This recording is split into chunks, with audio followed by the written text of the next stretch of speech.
Praise the Lord. ஹல்லேலூயா. இந்த நாளிலும் கூட காலை ஜெபத்துக்கு வாஞ்சையோடு கூட வந்திருக்கிற உங்கள் ஒவ்வொருவரையும் கர்த்தர் ஆசீர்வதிப்பாராக. இந்த காலை தியானத்திற்காக எடுத்துக்கொள்ளப்பட்ட வேத பகுதி யாத்ராகமம் 20வது அதிகாரம் 16வது வசனம். யாத்ராகமம் 20வது அதிகாரம் 16வது வசனம். பிறனுக்கு விரோதமாக பொய் சாட்சி சொல்லாதிருப்பாயாக. ஆண்டவர் நமக்கு கொடுத்த 10 கட்டளைகளில் இதுவும் ஒரு கட்டளை. அதாவது பிறனுக்கு விரோதமாக பொய் சாட்சி சொல்லாதிருப்பாயாக அப்படின்னு சொல்லப்பட்டிருக்கு. பொய் சாட்சி அப்படின்னும் பொழுது நம்ம ஒரு கோர்ட்டில் போய் ஒரு சாட்சி சொல்லுகிற காரியங்கள், அப்படி தான் நம்ம சாட்சி சொல்கிறது அப்படின்னு நினச்சிக்கிட்டு இதெல்லாம் நம்ம செய்கிறது இல்லையே, நம்மளை யார் சாட்சிக்கு கூப்பிடுறா, நம்ம எங்கே போய் பொய் சாட்சியாக சொல்கிறோம் அப்படின்னு நம்ம ஒரு சில நேரங்களில் நினைக்கிறது உண்டு. ஆனால் நம்ம பொய்யான காரியங்கள், மற்றவர்களை குறித்த காரியங்கள் நம்ம காதுகளில் வரும்பொழுது நம்ம அதை பார்க்கலை அப்படின்னும்போது நம்ம அதை குறித்து ஸ்ட்ராங்காக பேசக்கூடாது, மற்றவர்கள்ட்ட நம்ம அதை பற்றி சொல்லவும் கூடாது. அதுவும் ஒரு விதத்தில் அந்த பொய் சாட்சி சொல்கிற அந்த காரியத்துக்கு ஈடாக தான் அது மாறி போகும். இன்னொரு இடத்துலையும் இதே காரியத்தை குறித்து பார்ப்போம். நீதிமொழிகள் 25வது அதிகாரம் 18வது வசனம். நீதிமொழிகள் 25வது அதிகாரம் 18வது வசனம். பிறனுக்கு விரோதமாய் பொய்சாட்சி சொல்லுகிற மனுஷன் தண்டாயுதத்துக்கும் கட்கத்துக்கும் கூர்மையான அம்புக்கும் ஒப்பானவன். பிறனுக்கு விரோதமாய் பொய்சாட்சி சொல்லுகிற மனுஷன் தண்டாயுதத்துக்கும் கட்கத்துக்கும் கூர்மையான அம்புக்கும் ஒப்பானவன். அதாவது ஆபத்தான அந்த வெப்பன்ஸ், அதுக்கு ஈடான ஒரு நபர் அப்படின்னு அந்த இடத்துல சொல்லப்பட்டிருக்கு. அப்போ பொய் சாட்சி சொல்லுகிறது அப்படின்னும்போது நம்ம வாழ்க்கையில் நம்ம மற்றவர்களை குறித்து நம்மக்கிட்ட ஒரு சில காரியங்கள், தவறான காரியங்கள் வரும்பொழுது நம்மளும் அதை சேர்ந்து பேசுகிறோமா அப்படின்னு நம்ம யோசிக்க வேண்டியது ரொம்பவே அவசியம். அதாவது நம்ம அறியாமல் அதை குறித்து துணிகரமாக நம்ம பேசக்கூடாது. இன்னொன்று, பேசுகிற நபர்களோடு கூட சேர்ந்து அமர்ந்து கொண்டிருக்கவும் கூடாது. எனக்கு தெரிஞ்சு நான் ஒரு குடும்பத்தில் நான் பார்த்த காரியம், ஒரு நல்ல ஆவிக்குரிய ஒரு தேவ பிள்ளைக்கு விரோதமாக ஒரு கூட்டம் அவங்க உறவினர்கள் கூடி பேச ஆரம்பித்தாங்க. அப்படி பேசுகிற அந்த கூட்டத்தில் ஒரு நல்ல ஒரு சகோதரியும் அவங்க இருந்தாங்க. ஆனால் அவங்க அப்படிலாம் பேசுகிற நபர் கிடையாது. மற்றவங்க மாதிரி அவங்க துணிகரமாக ஒரு தவறான காரியங்களை பேசலாம் மாட்டாங்க, அவதூறாலாம் பேசிட மாட்டாங்க. ஆனால் அந்த கூட்டத்தில் தொடர்ந்து அவங்க நீடிச்சுக்கிட்டு இருந்தாங்க. அப்போது எந்த ஒரு காரியத்தை இந்த தேவ பிள்ளைகளுக்கு விரோதமாக அவங்க பேசுனாங்களோ, அவங்க குடும்பத்தில், அதாவது ஒன்றுமே பேசாமல் நல்ல ஒரு சகோதரின்னு சொன்னேன் இல்லையா, ஆனால் அந்த கூட்டணியில் தொடர்ந்து நீடித்தாங்க அப்படின்னு சொன்னேன்னு, அந்த சகோதரியுடைய குடும்பத்தில் அது எல்லாமே நடந்துச்சு. யாரை பற்றி பேசுனாங்களோ அவங்க அது காரியங்களில் செய்யவும் இல்லை, ஈடுபடவும் இல்லை. ஆனால் அந்த காரியங்கள் இவங்க குடும்பத்தில் நடந்துச்சு. அப்போ இந்த மாதிரி பொய் சாட்சி சொல்கிறது அப்படின்னும்போது பொய்யான காரியங்களில் நம்மளும் ஈடுபட்டு நம்ம அதில் போய் உட்காந்துக்கிட்டு ஆமாம் அப்படி தான் அப்படின்னு தலையாட்டுறோமோ இல்லையோ, அங்கே உட்காந்துட்டாலே என்னாச்சு, அதுக்கு நம்ம ஆமோதிக்கிறோம், அந்த காரியங்களை நம்ம அறியாமல் அதுக்கு நம்ம சப்போர்ட் பண்ணுறோம் அப்படின்ற மாதிரி நம்ம பார்க்குறோம். அதாவது நம்ம ஆண்டவர் ஒரு நல்ல சிற்பியை போல், ஒரு சிற்பியை பார்த்தோன்னா ஒரு சில நேரம் அந்த சிலைகள் வடிவமைக்கிறத பார்த்தோன்னா அதில் அந்த முகம்லாம் கோரமாக இருக்கிற மாதிரி தெரியும்.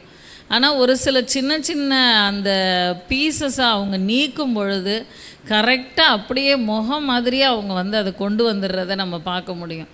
அப்போ நீக்கும்போது தான் அந்த சிற்பம் ஒரு நல்ல வடிவம் பெறும்.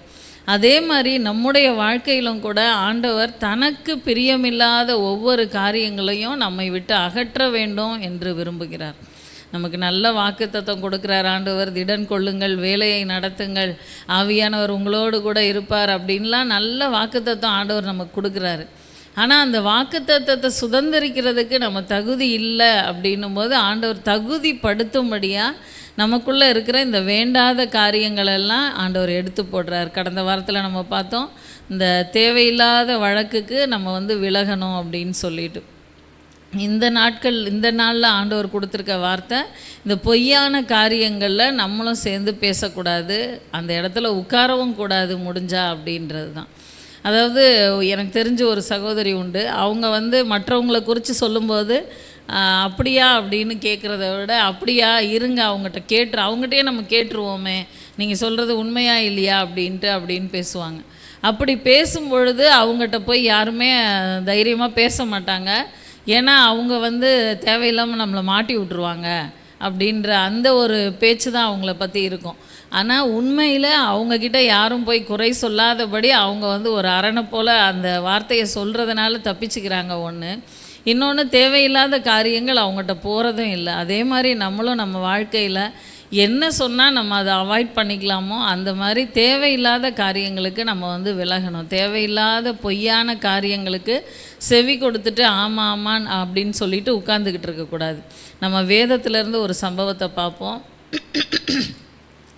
1 ராஜாக்கள் 21வது அதிகாரம் 2வது வசனம்.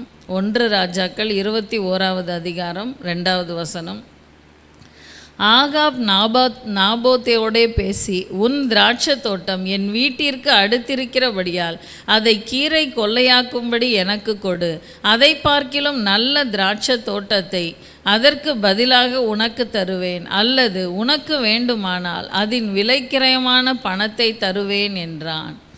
இது நம்ம எல்லாருமே அறிஞ்ச ஒரு சம்பவம் தான். ஆகாபுடைய அரண்மனைக்கு அடுத்ததாக இவனுடைய அந்த திராட்சை தோட்டம் இருக்குது. அந்த திராட்சை தோட்டத்தை ஆகாப் வந்து ஒரு கீரை கொள்ளையாக்கும்படியாக அவன் வந்து விருப்பப்பட்டு இவங்கிட்ட வந்து பேசவும் செய்கிறான்.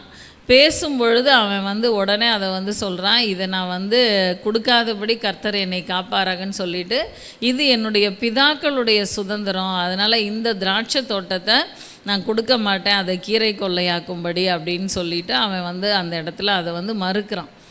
அதாவது அந்த நல்ல ஒரு திராட்சை தோட்டத்தை அப்படியே ஆப்போசிட்டாக ஒரு கீரை கொள்ளையாக்கும்படியாக, ஒரு சாதாரண ஒரு தோட்டமாக ஆக்கும்படியாக ராஜா திட்டம் வச்சுருக்காரு. அதுக்காக அவர் என்ன விலைனாலும் நீ கேளு, இல்லை உனக்கு அதுக்கேற்ற மாதிரி ஒரு திராட்சை தோட்டம்னாலும் நான் கொடுத்துட்றேன் அப்படின்னு சொல்லும்போது, இல்லை இது என்னுடைய பிதாக்களுடைய சுதந்திரம், அதனால் நான் தரமாட்டேன் அப்படின்னு அவர் சொல்லும்போது, அந்த இடத்துல பார்த்திங்கன்னா அந்த உடனே அந்த ஆகாப் வந்து துக்கத்தோடே அதை வந்து போய் படுத்துக்கிட்டு வீட்டில் அவன் வந்து சாப்பிடாம கொள்ளாமல் படுத்துருக்கிறத நம்ம 7வது வசனத்தில் பார்க்க முடியும். அப்போது அவன் மனைவியாக ஏசபேல் பேசுகிற காரியத்தை பாருங்கள். அப்பொழுது அவன் மனைவியாகிய ஏசபேல் அவனை நோக்கி, நீர் இப்போது இஸ்ரவேலின் மேல் ராஜ்யபாரம் பண்ணுகிறவர் அல்லவா? நீர் எழுந்து போஜனம் பண்ணி மன மகிழ்ச்சியாயிரும்.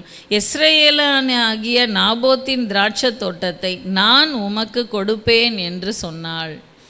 அதாவது அது கிடைக்கல அப்படின்னு சொல்லிட்டு இவர் வருத்தத்தோடு இருக்கிறது மட்டும் இல்லை, வருத்தத்தோடு போய் சாப்பிடாம கூட படுத்துக்கிட்டாராம். ஒரு சின்ன ஒரு காரியம் இதுக்கு வந்து சாப்பிடாம அவர் படுத்துக்கிட்டாரு. உடனே ஒரு ராஜா, அந்த ராஜாவுடைய மனைவி சொல்கிறா, எதுக்காக இப்படி வருத்தப்படுறீங்க அப்படின்னும் போது இந்த காரியங்களை சொன்ன உடனே அவன் என்ன தர்றது, நான் உமக்கு கொடுப்பேன் அப்படின்ற அளவுக்கு அவள் வந்து அந்த இடத்துல ஆணவமாக அதை வந்து பேசுகிறது மட்டும் இல்லை, அதுக்கேற்ற மாதிரி அவள் வந்து அந்த இடத்துல காரியங்களை ரெடி பண்ணுறா. அவனுக்கு விரோதமாக சாட்சி சொல்லக்கூடிய நபர்களை எழுப்பி அந்த இடத்துல அவனை எப்படி கொலை பண்ணுறது அப்படின்னு பார்த்து 13வது வசனம் பாருங்கள். அப்பொழுது பேலியாளின் மக்களாகிய 2 பேர் வந்து அவனுக்கு எதிராக உட்கார்ந்து, நாபோத் தேவனையும் ராஜாவையும் தூஷித்தான் என்று ஜனத்திற்கு முன்பாக அவன் மேல் சாட்சி சொன்னார்கள். அதற்கு பின்பு அவனை பட்டணத்திற்கு வெளியே கொண்டு போய் அவன் சாகும்படி அவனை கல்லெறிந்து, ஒரு வழியாக அவனோட கதையே முடிச்சிட்டாங்க. இவன் வந்து இந்த தோட்டத்தை இவன் இருந்தால் தானே தரமாட்டேன்னு சொல்லுவான், இவன் இல்லைன்னா இந்த தோட்டத்தை ராஜா எடுக்கிறதுல ஒரு பிரச்சனையும் இல்லையே அப்படின்னு சொல்லிட்டு அந்த ராஜாவுடைய மனைவி அதுக்காக ஆட்களை ஏற்பாடு பண்ணுறா.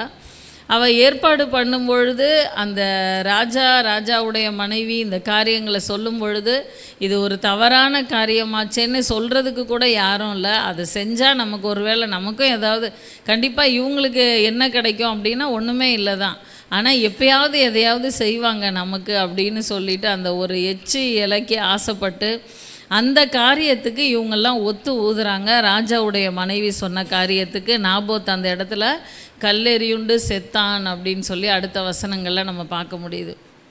இப்போது அவள் வீட்டுக்கு போய் சொல்கிறா, அவன் நாபோத் இல்லை, அந்த தோட்டத்தை நீ எடுத்துக்கலாம் அப்படின்னு சொல்லிட்டு சொல்லும் பொழுது உடனே அந்த இடத்துல வந்து பார்த்திங்கன்னா அவன் தைரியமாக ஆகாப் வந்து ரொம்ப சந்தோஷமாக அந்த இடத்துக்கு வரான். 19வது வசனம் பாருங்கள். நீ அவனை பார்த்து கொலை செய்ததும் எலியா, அதாவது அந்த இடத்துல அவன் வந்து அதை சுதந்திரிக்கும்படியாக வரும் பொழுது அந்த நடக்கிற ஒரு காரியம், நீ அவனை பார்த்து நீ கொலை செய்ததும் எடுத்துக்கொண்டதும் இல்லையோ என்று கர்த்தர் சொல்லுகிறார். நாய்கள் நாபோத்தின் இரத்தத்தை நக்கின ஸ்தலத்திலே உன்னுடைய இரத்தத்தையும் நாய்கள் நக்கும் என்று கர்த்தர் சொல்லுகிறார் என்று சொல் என்றார். அப்பொழுது ஆகாப் எலியாவை நோக்கி, என் பகைஞனே, என்னை கண்டுபிடித்தாயா என்றான். அதற்கு அவன், கண்டுபிடித்தேன். கர்த்தரின் பார்வைக்கு பொல்லாப்பானதை செய்ய நீ உன்னை விற்று போட்டாய் அப்படின்னு சொல்கிறார். அந்த இடத்துல நடந்த இந்த காரியங்களையெல்லாம் யாருமே பார்க்கல, யாருமே கேட்கல. இது வந்து ராஜா சம்மந்தப்பட்ட காரியன்றதுனால யாருமே இது தப்பு அப்படின்னு சொல்ல போகிறதும் இல்லை அப்படின்னு சொல்லிட்டு அது ரொம்ப சுமூகமாக முடிஞ்சிரும்னு சொல்லிட்டு ஆகாப் அந்த இடத்துல வரும்போது அந்த ஒரு ஏழை நாபோத்துக்காக கர்த்தர் வழக்காடுறத நம்ம இந்த இடத்துல பார்க்க முடியுது. அதாவது எலியா தீர்க்கதரிசி ஆண்டவர் உடனே அனுப்புகிறாரு. அனுப்பிட்டு அந்த வார்த்தையை சொல்கிறார், நீ கொலை செய்ததும் எடுத்துக்கொண்டதும் இல்லையோ அப்படின்னு சொல்லிட்டு அதுக்குரிய சாபத்தையும் அடுத்து உடனேயே சொல்லிடுறாரு. அப்போது இந்த ஆகாப் வந்து யாருக்கும் தெரியாதுன்னு நம்ம நினச்சோமே அப்படின்னு சொல்லிட்டு, என் பகைஞனே என்னை கண்டுபிடித்தாயா அப்படின்னு சொல்லிட்டு அவன் வந்து சொல்கிறத நம்ம பார்க்க முடியுது. கண்டுபிடித்தேன் அப்படின்னு சொல்லிட்டு, கர்த்தரின் பார்வைக்கு பொல்லாப்பானதை செய்ய நீ உன்னை விற்று போட்டாய் அப்படின்னு சொல்லி இந்த இடத்துல எலியா தீர்க்கதரிசி முடிக்கிறார். அதாவது இந்த மாதிரி காரியங்கள் நம்முடைய வாழ்க்கையிலும் ஒரு சில நேரங்களில் வரும். ஒரு சில காரியங்களுக்கு நம்மளும் ஒத்துப்போக வேண்டிய ஒரு நிலைமையில் இருப்போம். இல்லைன்னா நம்ம பேசுகிறதான அந்த கூட்டத்தில் நம்மளை தள்ளி வச்சுருவாங்களே, நம்ம டீமில் நம்மளை சேர்க்க மாட்டாங்களே, இதுக்கு நம்ம பேசாமல் தலையாட்டிட்டு போயிடுவோம், நம்மளா போய் சொன்னாதானே தப்பு அப்படின்னு சில இடங்களில் நம்ம ஒத்து போக வேண்டிய ஒரு சில காரியங்கள் வரும் பொழுது யாருமே பார்க்கல, யாருமே கேட்கல அப்படின்னு நினைக்கலாம். ஆனால் ஆண்டவர் வழக்காடுகிற தேவன் அந்த இடத்துல பார்த்துக்கிட்டு இருக்காரு. அவர் அதற்காக நீதி செய்வார் அப்படின்றதுக்கு இந்த ஒரு சம்பவம் தான் உதாரணம். அந்த இடத்துல பொய்யா இந்த காரியங்கள் நடந்தாலும் அதுக்காக ஆண்டவர் வழக்காடுறார். மட்டுமல்ல, அதற்குரிய சாபத்தையும் ஆண்டவர் சொல்கிறாரு. அதே போல் பின்னாட்களில் நடக்கிறத நம்ம தொடர்ந்து உள்ள வேத பகுதிகளை வாசிக்கும் பொழுது பார்க்க முடியும். அதாவது நம்முடைய வாழ்க்கையில் நம்ம ரொம்ப ஜாக்கிரதையாக இருக்க வேண்டியது அவசியம். நம்ம கர்த்தருடைய பிள்ளைகள் அப்படின்னு சொல்லிட்டு நம்ம சேரக்கூடாத கூட்டத்தில் சேர்ந்துடவே கூடாது. நம்ம இருக்க வேண்டிய இடம் சரியான இடத்துல தான் இருக்கிறோமா, சரியான நபர்களோடு தான் பழகிறோமா அப்படின்றத நம்ம அப்பப்போ செக் பண்ணிக்கிட்டே இருக்க வேண்டியது அவசியம். ஒரு குறிப்பிட்ட காலகட்டத்துக்கு அப்புறம் நமக்கே அது ஃபீலிங் இல்லாமல் போயிடும். சில நேரங்களில் ஒரு கூட்டத்தோடு நம்ம போய் இருந்துட்டோன்னா, அதனால் முதல்லையே ஆவியானவர் நமக்கு உணர்த்துவார். நம்ம மனசாட்சியில் ஒரு சின்ன ஒரு எச்சரிப்பின் சத்தம் கேட்கும். உடனே நம்ம செவி கொடுத்தோன்னா தான் நம்ம அந்த மாதிரி கூட்டங்களுக்கு விலக முடியும். இந்த மாதிரி தவறான பேச்சுக்களில் ஈடுபடாதபடி நம்ம காத்துக்கொள்ள முடியும். நம்ம ஆண்டவரையும் கூட ஒரு பொய் சாட்சி சொல்லி தான் அந்த சிலுவையில் அரைஞ்சாங்க அப்படின்றதையும் நம்ம இந்த இடத்துல பார்க்கலாம். மத்தேயு 26வது அதிகாரம் 59வது வசனம். மத்தேயு 26வது அதிகாரம் 59வது வசனம். பிரதான ஆசாரியரும் மூப்பரும் சங்கத்தார் யாவரும் இயேசுவை கொலை செய்யும்படி அவருக்கு விரோதமாய் பொய் சாட்சி தேடினார்கள், ஒருவரும் அகப்படவில்லை. அநேகர் வந்து பொய் சாட்சி சொல்லியும் அவர்கள் சாட்சி ஒவ்வவில்லை. கடைசியிலே 2 பொய் சாட்சிகள் வந்து தேவனுடைய ஆலயத்தை இடித்து போடவும் 3 நாளைக்குள்ளே அதை கட்டவும் என்னாலே ஆகும் என்று இவன் சொன்னான் என்றார்கள். அதாவது ஆண்டவர் அவருடைய சரீரத்தை குறித்து சொன்ன காரியத்தை வந்து இந்த இடத்துல வந்து அவருக்கு விரோதமாக சாட்சியாக சொல்கிறாங்க. உடனே அது வந்து எடுபடுது. அதே மாதிரி அந்த இடத்துல ஆண்டவருக்கு அந்த இடத்துல சிலுவையில் அறையக்கூடிய அளவுக்கு தண்டனை வருது. இது ஒரு விதத்தில் எழுதப்பட்ட தீர்க்க தரிசனங்களின் நிறைவேறுதலாக இருந்தாலும் அந்த இடத்துல இந்த காரியத்துக்கு ஒத்து சாட்சி சொன்ன நபர்களுக்கு கண்டிப்பாக ஒரு பெரிய ஆக்கினை தீர்ப்பு வந்திருக்கும். அப்போது நம்முடைய வாழ்க்கையில் நம்ம இந்த மாதிரி காரியங்களெல்லாம் நம்ம வாசிச்சுட்டு ஆமாம் இப்படி தான் நடந்திருக்கு அப்படின்னு போகிறதில்ல. நம்ம வாழ்க்கையில் நம்ம அந்த மாதிரி காரியங்களில் துணிகரமாக ஈடுபடாதபடி ரொம்ப எச்சரிக்கையாக இருக்க வேண்டியது அவசியம். அதாவது அந்த ஏழை நாபோத்துக்காகவே தேவன் வழக்காடுவாரானால், ஆண்டவருக்காக அனுதினமும் பக்தி வைராக்கியமாக இருக்கிற நமக்காகவும் தேவன் வழக்காடுவார். ஒரு சில நேரங்களில் நம்ம அந்த மாதிரி மற்றவர்களுக்கு விரோதமாக எழும்பிடக்கூடாது அப்படின்றத தான் நம்ம இந்த இடத்துல பார்க்குறோம். அதாவது ஒரு யுத்தம் நடக்கும் பொழுது ஒரு படை மொத்தமாக பிடிபட்டுருச்சு. அப்போ பிடிபடும் பொழுது பார்த்திங்கன்னா எல்லாரையும் அவங்க சங்கரிக்கிறாங்க. அப்போ ஒருத்தன் மட்டும் ரொம்ப கெஞ்சி கேட்டான், நான் என்னை மட்டும் விட்டுருங்க அப்படின்ட்டு. அப்போது ஏன் உன்னை மட்டும் விடணும் அப்படின்னா, நான் துப்பாக்கியே வச்சில்ல, என்னை விட்டுருங்க அப்படின்னு சொன்னானா. உடனே கேட்குறவங்களுக்கு உண்மையிலே பாவம் தான், இவன் என்ன வேலை செஞ்சான்னு தெரியலையே, எப்படி இந்த டீமில் இவன் இருக்கான்னு தெரியலையே, அப்போ இவனை விட்டுருவோமான்னு நினைக்கிற அளவுக்கு அவன் பேசினான். நான் யாரையுமே கொல்லலை, உங்கள் ஆட்கள் ஒருத்தரையுமே நான் ஒன்றும் பண்ணலை அப்படிலாம் அவன் தொடர்ந்து பேசிக்கிட்டே இருந்தான்.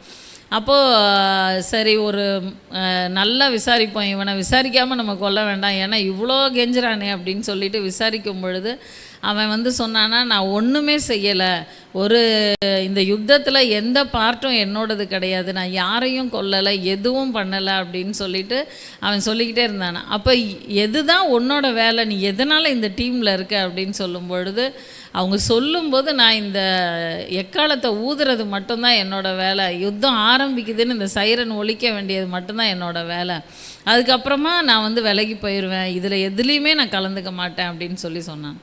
அப்போது அந்த எதிரி நாட்டு படையினர் சொன்னாங்களா, கண்டிப்பாக ஒன்றை தான் நாங்கள் கொல்லணும், ஏன்னா நீ தான் ஆரம்பித்து நீ ஆரம்பித்து வச்ச பிறகு தான் என்ன ஆகுது, யுத்தம் நடக்குது, அதுக்கப்புறம் தான் ஒருத்தருக்கு ஒருத்தர் எல்லாம் அந்த யுத்தத்தில் மடிந்து போகிறாங்க, இந்த மாதிரி காரியங்கள் தொடர்ந்து நடக்குது.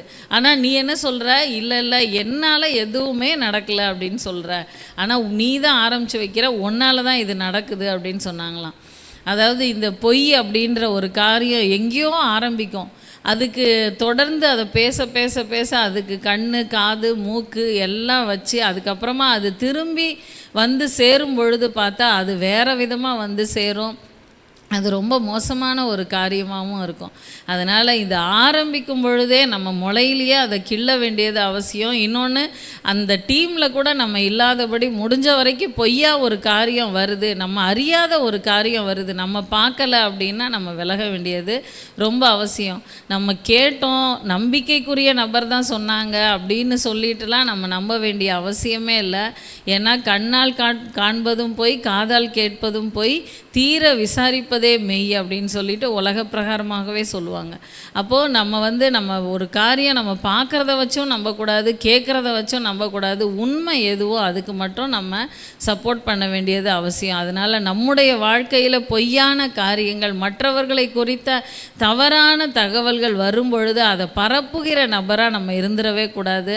அதில் ஜாக்கிரதையாக நம்ம விலகுகிற நபராக இருக்கணும். ஒருவேளை அந்த மாதிரி காரியங்கள் உண்மையாக இருக்குமானா கூட அதை தேவ சமூகத்தில் தான் நம்ம ஒப்பு கொடுக்கணுமே தவிர, மற்றவர்கள்ட்ட போய் நம்ம தூற்றி திரிகிறதுனால யாருமே திருந்தவே மாட்டாங்க.